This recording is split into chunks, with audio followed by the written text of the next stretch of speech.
ଦିବାକର ବାବୁ, ଯିଏକି ଜଣେ ଚାଷୀ ମୂଲିଆ ଲୋକ। ପରିବାର କହିଲେ ବାପା ବୋଉ ଆଉ ଦୁଇ ଝିଅ। ତାଙ୍କୁ ନେଇ ତାଙ୍କର ସେ ଗରିବ ପରିବାରଟି ହସ ଖୁସିରେ ଚଳିଯାଏ।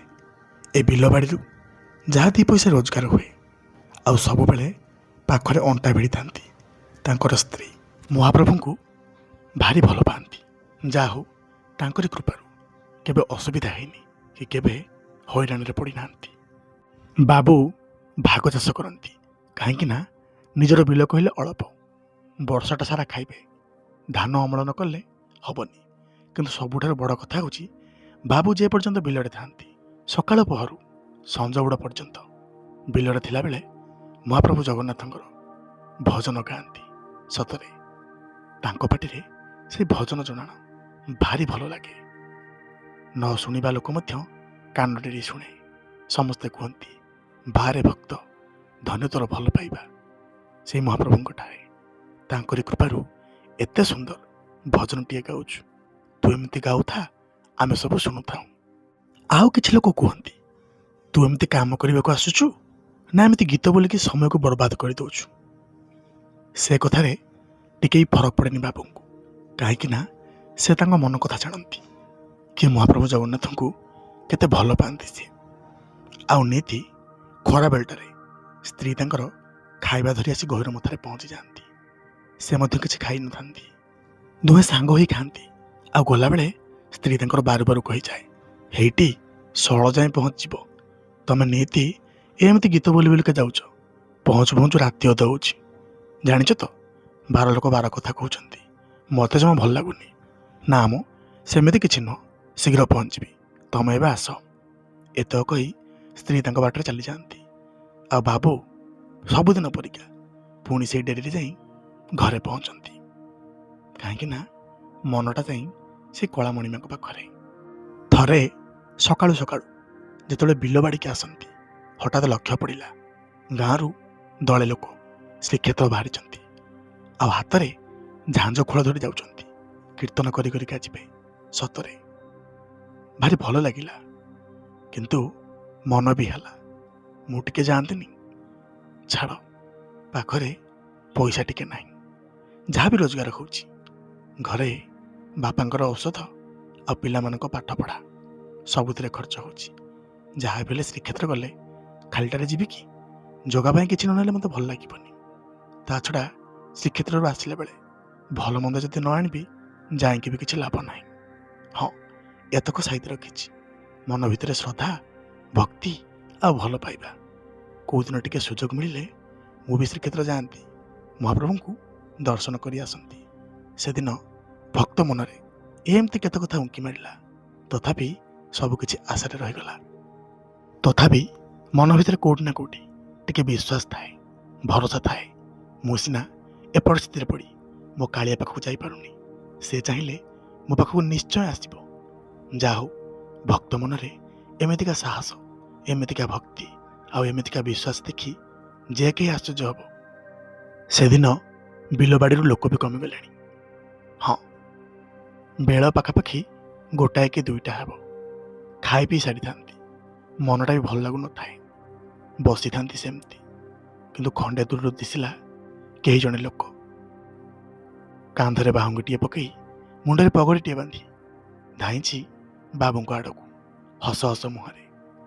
ବାବୁ ଆଶ୍ଚର୍ଯ୍ୟ ହେଲେ, ଆରେ ଖରାବେଳଟାରେ ଗହୀର ମଥା ରାସ୍ତାରେ ଇଏ ପୁଣି କିଏ? ବାବୁ ଧାଁ ଧପଡ଼ ହୋଇ ହଠାତ୍ ପହଞ୍ଚିଗଲେ, ଆଉ କହିବାକୁ ଲାଗିଲେ, କିଏ ହୋ, ଗୀତ ଟିକେ ବୋଲିଲେ ହୁଅନ୍ତାନି? କ'ଣ କହିଲ? ଚିହ୍ନା ନାହିଁ ନା ଜଣା ନାହିଁ, ଗୀତ ବୋଲିବାକୁ କହୁଛ? କିଏ ହୋ ତମେ? ନାଇଁ ମୁଁ ନିତି ଯେତେବେଳେ ଏଇ ବାଟ ଦେଇ ଯାଏ, ତୁମ ଗୀତଟା ମୋ କାନରେ ପଡ଼େ, ଭାରି ଭଲ ଲାଗେ। ବେଶୀ କିଛି ମାଗୁନି ମ, ଆଉ ଟିକେ ଗୀତ ବୋଲ। ଭାରି ଆନନ୍ଦ ଲାଗେ ତମରି ପାଟିରୁ ଗୀତ ଶୁଣିବା ପାଇଁ। ଲୋକଟା ଯେତେବେଳେ ଏତେ ବାଧ୍ୟ କରୁଛି, ଇଚ୍ଛା ନଥିଲେ ବି ବୋଲିବା ପାଇଁ ବାହାରିଲେ। ପୁଣି ତା ପୂର୍ବରୁ ପଚାରିଲେ, କ'ଣ କର ତୁମେ? କ'ଣ ଆଉ କରିବି, ଗାଈ ନେଇଯାଏ, ସଞ୍ଜ ବୁଡ଼ିଲେ ଘରକୁ ଚାଲିଯାଏ। ସେମିତି କିଛି କଥା ନାହିଁ, ଯଦି କହିବ ତମ ପାଖକୁ ନିତି ଆସିବି। କାହିଁକି କେଜାଣି ଲୋକଟାର କଥା ଶୁଣି ଭାରି ନିଜର ନିଜର ଲାଗିଲା। ଚିହ୍ନା ଜଣା ନାହିଁ, ହଠାତ୍ ଯେ ଏମିତି ମନ କିଣିନେଲା ଟିକେ ବି ବୁଝା ପଡ଼ୁନଥାଏ। ଅତି ବାଧ୍ୟରେ ଗୀତ ଟିକେ ବୋଲିଲେ, କିନ୍ତୁ ସେଦିନ ସେ ଗୀତରେ ସୁର ନଥିଲା କି ତାଳ ନଥିଲା। କାହିଁକି ନା ମନଟା ଯାଇ କାଳିଆ ପାଖରେ। ମନ ଦୁଃଖ ହେଇଛି। ଶେଷରେ ଲୋକଟା ଟିକେ ଆଉଁସି ଦେଇ କହିଲା, ମନ ଦୁଃଖ କରନି, ସେ ତୁମ କଥା ନିହାତି ବୁଝିବ। ତାପରେ ବାବୁ ପଚାରିଲେ, ଖାଇଛ? ଲୋକଟା କିଛି ବି କହିଲାନି। ବାବୁ ପୁଣି କହିଲେ, ମୁଁ ତ ସବୁତକ ଖାଇସାରିଛି। ଛାଡ଼, ଆଜି ଆଉ ହେବନି। କାଲି ତୁମ ପାଇଁ ଖାଇବା ରଖିଥିବି, ତମେ ନିହାତି ଆସିବ। ଏତକ କହି ଲୋକଟା ତା ବାଟରେ ଚାଲିଗଲା। ଆଉ ବାବୁ ବି ହସି ହସିକା ଘରକୁ ଚାଲି ଆସିଲେ। ସତରେ ସବୁଠାରୁ ଆଶ୍ଚର୍ଯ୍ୟର କଥା ହେଉଛି, ଯେତେବେଳଠାରୁ ସେ ଲୋକର ସଂସ୍ପର୍ଶରେ ଆସିଛନ୍ତି, ବାବୁଙ୍କୁ କେମିତି କେମିତି ଲାଗୁଛି, ଭାରି ଅଜବ ଲାଗୁଛି। ଦୁନିଆଟା ସତେ ଯେମିତି ତୁଚ୍ଛ ଲାଗୁଛି ତାଙ୍କୁ। କାହିଁକି ନା ଲୋକଟା ପୁରା ମନ କିଣି ସାରିଲାଣି। ଆଉ କ'ଣ ଯେ, ପରଦିନ ସକାଳେ ବାବୁ କହିଲେ, ବିଲକୁ ଖାଇବା ନେଇକି ଯିବି, ସିଆଡ଼େ ଖାଇବି ଖରାବେଳଟା। ସ୍ତ୍ରୀ ତାଙ୍କର ଆଶ୍ଚର୍ଯ୍ୟ ହେଲେ, ଆରେ ଯେଉଁ ଲୋକଟାକୁ ମୁଁ ନ ବାଢ଼ିକି ଦେଲେ ସେ ଦାନା ଗଣ୍ଡେ ଖାଏନି, ସେ ଆଜି ଖାଇବା ନେବ କହୁଛି। ମନ ବୁଝିଲାନି। ଯାହା ବି ହଉ, ସଜାଡ଼ି ଦେଲେ ଖାଇବା। ତା ଛଡ଼ା ଗରିବ ଘରୁ କ'ଣ ବା ଆଶା କରାଯାଏ? ଦହି ଆଉ ପଖାଳ ଏତକ ଧରି ବିଲରେ ପହଞ୍ଚିଲେ। ନିଜର କାମ କଲେ, କିନ୍ତୁ ଅପେକ୍ଷାରେ ଥାନ୍ତି କେତେବେଳେ ସେ ଗାଈ ଜଗୁଆଳି ପିଲାଟା ଆସିବ ଆଉ ତା ସାଙ୍ଗରେ ବସି ବାବୁ ଦହି ପଖାଳ ଖାଇବେ। ମନେ ମନେ ଗୁଣୁ ଗୁଣୁ ହଉଥାନ୍ତି। ସମୟ ବି ଗଡ଼ି ଚାଲିଲା। ହଠାତ୍ ଦେଖିଲା ବେଳକୁ ପିଲାଟା ଆସି ପାଖରେ ଉଭା। କେତେବେଳେ ପହଞ୍ଚିଛି ସେ କଥା ବି କେହି ଜାଣନ୍ତିନି। ଏଣିକି କହୁଥାନ୍ତି, ହଇ ହୋ, ଟିକେ ବଡ଼ ପାଟି କରି ବୋଲିଲେ ହୁଅନ୍ତାନି? ମୋତେ ନା ତମ ପାଖକୁ ଆସିବାକୁ ପଡ଼ୁଛି। ଯାହା ହଉ, ଗୀତ ତକ ସବୁ ଶୁଣିନେଲା। ଏଣିକି ବାବୁ କହିଲେ, ହାତ ଧୋଇ ଆସ, ଖାଇବା। ପିଲାଟା ପୁଣି ପଚାରିଲା, ଆଚ୍ଛା, ମୋ ପାଇଁ ତୁମେ କ'ଣ ଖାଇବା ଆଣିଛ? ବାବୁ ଆଉ କିଛି କହିପାରୁନଥାନ୍ତି। ଲାଜ ଲାଗୁଥାଏ। ଅଚିହ୍ନା ଅଜଣା ମଣିଷଟାଏ ଖାଇବା ପାଇଁ କହିଲା ଯେ ପାଖରେ କିଛି ନାହିଁ। ପିଲାଟା ଯେତେବେଳେ କଂସା ଖୋଲି ଦେଇଛି, ଭାରି ଖୁସି ଲାଗିଲା ତାକୁ। ଆରେ, ଦହି ପଖାଳ ମୋର ତ ପ୍ରିୟ। ଏତକ କହି ବାବୁ ନ ଖାଇବା ପୂର୍ବରୁ ନିଜେ ଖାଇ ଚାଲିଲା। ସତରେ ପିଲାଟା ମୁହଁରେ ଏମିତିକା ଖୁସି ଦେଖି ବାବୁଙ୍କ ଆଖିରୁ ଲୁହ ଝଡ଼ି ଯାଉଥାଏ।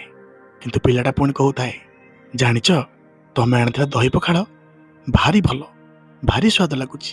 କଥା ଦିଅ, ନିଜେ ଆଣିବ ତ? ବାବୁ ଯେତେବେଳେ ଏତକ ଶୁଣନ୍ତି, ଆନନ୍ଦର ସୀମା ରହିଲାନି। ସତରେ ଏତେ ଆଦରର ସହିତ, ଏତେ ସ୍ନେହରେ ପିଲାଟା ଖାଉଛି ଆଉ ତାଙ୍କୁ ପ୍ରଶଂସା କରୁଛି। ଘରେ କିନ୍ତୁ ସ୍ତ୍ରୀ ପଡ଼ିଲେ ବଡ଼ ଚିନ୍ତାରେ। ଲୋକଟା ନେଇତି ଯାଉଛି, ପୁଣି ଖାଇବା ନେଇଯାଉଛି। ଦୁଇ ଜଣ ଖାଇଲା ଭଳିଆ। କାହା ପାଇଁ ନେଉଛି? ଖାଇବା ତାକୁ କରୁଛି କ'ଣ? କଥାଟା ଗାଁରେ ବି ଚହଳ ପଡ଼ିଲା। ସନ୍ଦେହ ଆସିଲା ମନରେ। ଏନେ ଲୁଚି ଛପିକି 2-4 ଜଣ ବାହାରିଲେ ଦେଖିବା ପାଇଁ। ଯେତେବେଳେ ବିଲ ପାଖରେ ପହଞ୍ଚନ୍ତି, ଗୋଟେ ଗଛ ଉଡ଼ାଳରେ ଦେଖନ୍ତି। ଆଶ୍ଚର୍ଯ୍ୟ ହେଇଗଲେ। ନିଜ ଆଖିକୁ ମଧ୍ୟ ବିଶ୍ୱାସ କରିପାରିଲେନି। ଏ କ'ଣ? ମହାପ୍ରଭୁ କାଳିଆ ସାଆନ୍ତ ବିଲ ମଝିରେ ବସିଛନ୍ତି, ଆଉ ପାଖରେ ବାବୁ ବସିଛନ୍ତି। ପୁଣି ପାଖରେ ଥୁଆ ହୋଇଛି ଦହି ପଖାଳ କଂସା। ସମସ୍ତେ ସେତେବେଳକୁ ଭାବ ବିହର ହୋଇଗଲେ।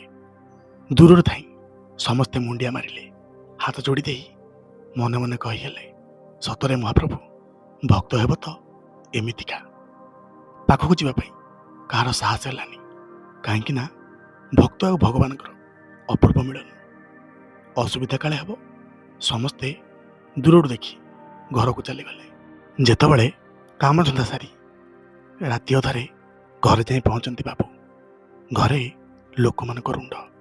କେହି କେହି ପ୍ରଶଂସା କରୁଥାନ୍ତି, ଆଉ କେହି କେହି ପାଦ ତଳେ ପଡ଼ିଯାଉଥାନ୍ତି। କିଛି ବୁଝା ପଡ଼ୁନଥାଏ କଥା କ'ଣ।